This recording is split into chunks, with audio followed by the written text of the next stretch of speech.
নবীজির পিতামাতা জাহান্নামে যাবে, বন্ডা আহলে হাদিস দেখুন কি বলে। মুহাম্মদ সাল্লাল্লাহু আলাইহি ওয়াসাল্লামের পিতামাতা জাহান্নামে যাবে, জাহান্নামে যাবে। আল্লাহ বলেছিলেন পারো মায়ের কবর জিয়ারত করতে পারো, কিন্তু ক্ষমা চাইতে পারবে না, কারণ তারা মুশরিক অবস্থায় মারা গেছে। বর্তমান সময়ে পৃথিবীতে যে সমস্ত জঘন্য ফেরকাগুলো আছে তার মধ্যে সবচেয়ে জঘন্য ফিতনা সৃষ্টিকারী ফেরকার নাম হচ্ছে আহলে হাদিস।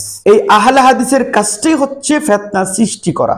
যেমন নবীজির পিতামাতাকে জাহান্নামী বলা, 20 রাকাত তারাবিকে 8 রাকাত বলা, মক্কা শরীফের জায়গাকে হিন্দুদের জায়গা বলা, এগুলো তাদের মধ্যে অন্যতম। নবীজির যুগে, সাহাবীদের যুগে কোরআনের মধ্যে আহলে হাদিসের কোনো বর্ণনা নাই, তাই আহলে হাদিস সম্পূর্ণ বেদাতি দল।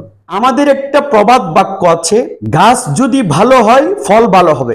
নবীজির পিতামাতা যদি জাহান্নামী হয়, এরা যদি মুশরিক অবস্থায় মারা যায়, তাহলে নবীজির জন্ম অবশ্যই মুশরিক অবস্থায় হয়েছে। নাউযুবিল্লাহ মিন যালিক। এই আহলে হাদিস বক্তারা কি বুঝাতে চায়? অসংখ্য হাদিসের কিতাবে এই প্রমাণ আছে এবং অসংখ্য উলামায়ে কেরাম এটি বর্ণনা করেছেন। আদম থেকে আমার নবীজির নূর মুবারক যারা বহন করেছে প্রত্যেকে মুসলমান ছিলেন, এক ও অদ্বিতীয় খোদার বিশ্বাসী ছিল, তাদের মধ্যে কেউ মুশরিক ছিল না। অথচ আহলে হাদিস বক্তা বলছে আমার নবীজির আব্বা আম্মা জান মুশরিক ছিলেন। নাউযুবিল্লাহ মিন যালিক। নবীজির চাচা আবু তালেব মুশরিক অবস্থায় মারা গিয়েছেন, এই কথা যদি হাদিসে আসে, তাহলে নবীজির পিতামাতা যে মুশরিক হয়ে ইন্তেকাল করেছে সেটা আসে নাই কেন? তাহলে বোঝা যায় এই আহলে হাদিস যা বলতেছে সবই বানোয়াট, সবই মিথ্যা। আবুল কালাম বাশার কাজ্জাব বিন মুহসিন বলেছেন, ওয়াজাদাকা দাল্লান, আমার নবীকে নাকি আল্লাহ পথভ্রষ্ট অবস্থায় পেয়েছে। নাউযুবিল্লাহ মিন যালিক।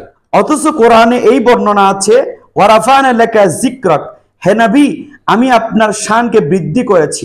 ইন্না আতাইনাকাল কাউসার, নবী আমি আপনাকে কাউসার দান করেছি। ওয়ামা আরসালনাকা ইল্লা রাহমাতাল লিল আলামিন, আমি 18,000 সৃষ্টির মধ্যে আপনাকে রহমত স্বরূপ প্রেরণ করেছি। এই আয়াতগুলো এই কাজ্জাবদের সামনে পড়ে না, কারণ তাদের চোখে আছে আবু জাহেলের চশমা। নবীকে চিনতে হলে সিদ্দিক আকবরের চশমা লাগবে। এরা আমার নবীকে চিনেছেন, সাহাবায়ে কেরাম আমার নবীকে চিনেছেন। যারা আহলে হাদিস বলছে তারা আমার নবীকে চিনতে পারে নাই। কওমি আহলে হাদিস দুটি একসুতায় গাঁথা, তারা সবাই নবীর সম্মানকে নিচে নামাইতে চায়। আল্লাহ বলছেন, ওয়ারাফানা লাকা যিকরাক, হে হাবিব আমি আপনার শানকে বাড়িয়েছি, কেউ আপনার শানকে কমাইতে পারবে না।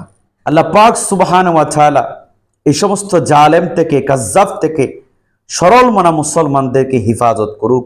আসসালামু আলাইকুম ওয়া রাহমাতুল্লাহ।